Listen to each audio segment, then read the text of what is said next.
घरामध्ये भाजीला काही नसेल किंवा मग संध्याकाळी भाजी-पोळी खाण्याचा कंटाळा आला असेल, तर मला तरी असं वाटतं, की बऱ्याच घरांमध्ये अगदी झटपट अशी तयार होणारी ही मसाला खिचडी किंवा खानदेशी खिचडी नक्कीच बनत असेल.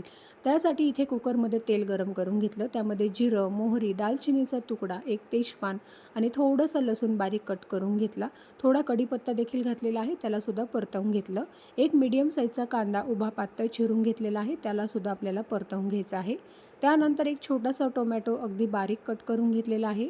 एक छोटा बटाटा घेतलेला आहे, त्याला देखील कट करून घेतलेला आहे. आता हे सर्व आपल्याला परतवून घ्यायचं आहे.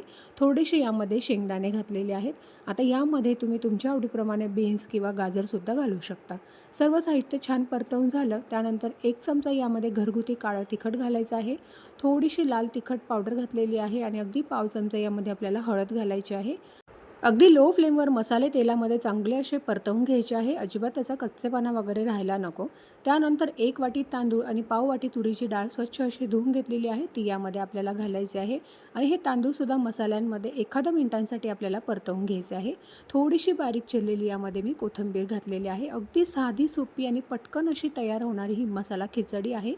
तर तांदूळसुद्धा छान मसाल्यांमध्ये परतवून घेतला. त्यानंतर पाणी घालायचं आहे. तर 1 वाटी तांदळासाठी इथे मी 2.5 वाटी पाणी घातलेलं आहे. पाण्याचं प्रमाण तुम्ही कमी अधिक इथे करू शकता तुमच्या गरजेप्रमाणे. चवीपुरतं मीठ घालायचं आहे आणि याला चांगलं असं मिक्स करून घ्यायचं आहे. याला एक चांगली उकळी आल्यानंतर कुकरचं झाकण लावायचं आहे आणि मीडियम फ्लेमवर याच्या शिट्ट्या करून घ्यायच्या 3.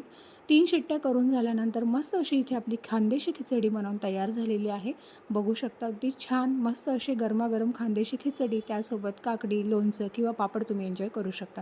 गरमागरम वरून तूप घालायचं आहे. मस्त चटपटीत अशी आपली खानदेशी खिचडी तयार.